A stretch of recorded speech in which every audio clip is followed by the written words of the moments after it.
ku hadlaya magacayga iyo magaca jaaliyadda deegaanka Soomaaliya Itoobiya Puntland ku dhaqan maanta 26 kaadid bishii 6 2006 waa maalintii xisbiga dimuqraadiga shacbiga Soomaaliya Itoobiya la aasaasay 1990 kalendarka Itoobiya xisbigu waxa uu qabtay cidna dah kama saarna aasaasida ciidamada iyo booliska ee rangerska ee soo afjaray dhibaatooyinka iyo qulqulatooyinka ka jiray deegaankeena iyo wax qabadka balaahsan ee ama caafimaad noqoto ama waxbarasho noqoto ee ka hana qaaday deegaankeena sida qalabka casriga ee wali Ethiopian hore loo keenay ceelasha dhaadheer biyaha ka keenay gunta hoose dhulka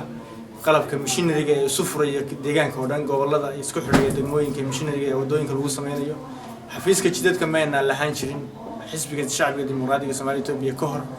waxa xisbigu noo fududeeyay in aanu helo qalab machinery casri ah oo aan macnaheedu aan ku sugu furno degmooyinka iyo gobolada deegaanka oo wadooyin casri ah aan ku furno oo sugu go'shno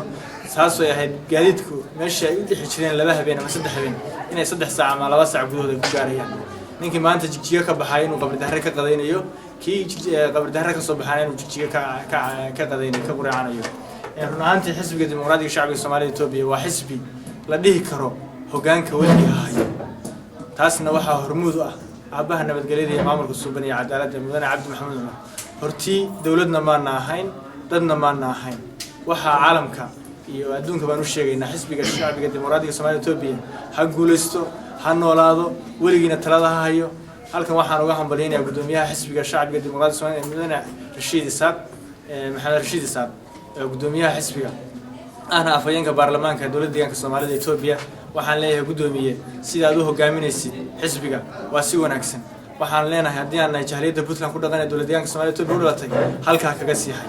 xisbiguna ha noqdo xisbi horumarineed sida uu hadda uu yahay aabaha horumarka xisbigani waxaan leenahay xisbigana